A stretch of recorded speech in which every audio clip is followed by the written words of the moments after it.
ध्येयाच्या धुंदीनं झुंज करून स्वराज्य निर्माण करणारे छत्रपती शिवाजी महाराज, काळ्या छातीवर अभिमानाची दरी कोरणारे विठू माझा लेकरू माझ्या संगे गोपाळाचा मेळा असं म्हणणाऱ्या संतांची संतभूमी, जुलमी जातीवादीच्या विरोधात दंड थोटून बंड पुकारणारे महात्मा ज्योतिबा फुले, भारतीय राज्यघटनेचे शिल्पकार बुद्धिसम्राट डॉक्टर बाबासाहेब आंबेडकर, माता जिजाई माता, भीमाई माता, रमाई माता, अहिल्याई माता, सावित्री या महामातांनी, या महापुरुषांना मी रोहिणी सूर्यवंशी विनम्र अभिवादन करते आणि माझ्या भाषणास सुरुवात करते.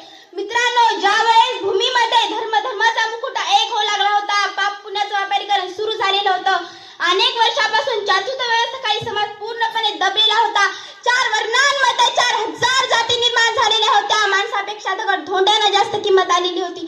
नदीतल्या गोठ्यातल्या शेणाला आणि भोजनाच्या पंथीला भलताच भाव आलेला होता. सामान्य माणसाच्या अस्पृश्याच्या अंगाला कोड आलेले होते. त्यांना खायला भाकर मिळत नव्हती, प्यायला पाणी मिळत नव्हतं, चालायला रस्ता मिळत नव्हता. तिथल्या सामान्य माणसाची अशी परिस्थिती असताना तिथल्या माणसाच्या वेदना आणि अश्रू यांची सही तिथल्या नियतीला काय लागली होती. आणि याचा श्वास मोकळा करण्यासाठी एका महापुरुषाने जन्म घेतला आणि त्याच महापुरुषाने हजारो वर्षापासून निर्माण झालेल्या विकारांच्या दऱ्या बुजवत विचारांची वटवृक्ष निर्माण करण्याचे काम केले. आणि त्याच महापुरुषाचं नाव म्हणजे बुद्धिसम्राट डॉक्टर बाबासाहेब आंबेडकर. मित्रांनो, बाबासाहेब म्हणजे काय? मित्रांनो, बाबासाहेब म्हणजे काय? बाबासाहेब म्हणजे आचार्य असे म्हणतात, बाबासाहेब म्हणजे मंड मृत्यू मस्त बंड त्यांच्या ध्येयाच्या कणाकणात बंडत आहे. बाबासाहेब म्हणजे जुनावर मूठ होय. बाबासाहेब म्हणजे जातीभेदावर सोडलेले एक चक्र. बाबासाहेब म्हणजे धर्ममात्राचा पोतोड्यातून आताडे बाहेर काढणारे वाघ नको होय. बाबासाहेब म्हणजे बाबासाहेब दुसरा शब्द उचलल्यावर जीभ तयार होत नाही, एवढं सामर्थ्य फक्त बाबासाहेबांच्या नावातच आहे.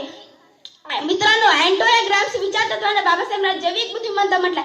असा जैविक बुद्धिमत्ता तो सर्वसामान्य जनतेचे प्रश्न न्याय पद्धतीने राष्ट्रासमोर मांडतो आणि आपल्या देशाच्या विकासासाठी झटतो. मित्रांनो, ही गोष्ट तुम्ही नेहमी लक्षात ठेवा. बाबासाहेब दलितांचेच पुराणे नव्हते, तर सर्व बहुजन समाजाच्या आणि देशाची पुराणे होते.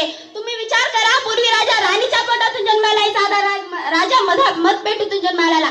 एखादा माणूस जर बेमळक कारमध्ये फिरणारा असो किंवा मसाज कारमध्ये फिरणारा असो, तो माणूस जर निवडणुकीला उभा राहिला तर गरीच्या भिकाऱ्यापासून तर जंगलातल्या शिकाऱ्यापर्यंत, आणि ज्यांनी आपल्या तोंडाची ब्युटी पार्लर केली अशापर्यंत, ज्यांना आपल्या तोंडाची लाळ पुसतात नाही अशापर्यंत जातो, त्यांच्या पाया पडतो, म्हणतो मालक आमच्याकडे लक्ष सुद्धा निवडणुकीला उभा आहे. ही ताकद कोणी दिली? तर ही ताकद राज्यघटनेने दिली. पूर्वी कामगारांना 12 तास काम करावं लागत होतं, आता कामगार 8 तास काम करत आहे. ही देण कुणाची आहे? तर देण डॉक्टर बाबासाहेब आंबेडकरांची आहे.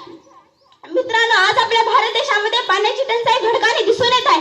काही वर्षापूर्वी अक्षय कुमारचा एक भारी चित्रपट आला होता, मोरा नावाचा.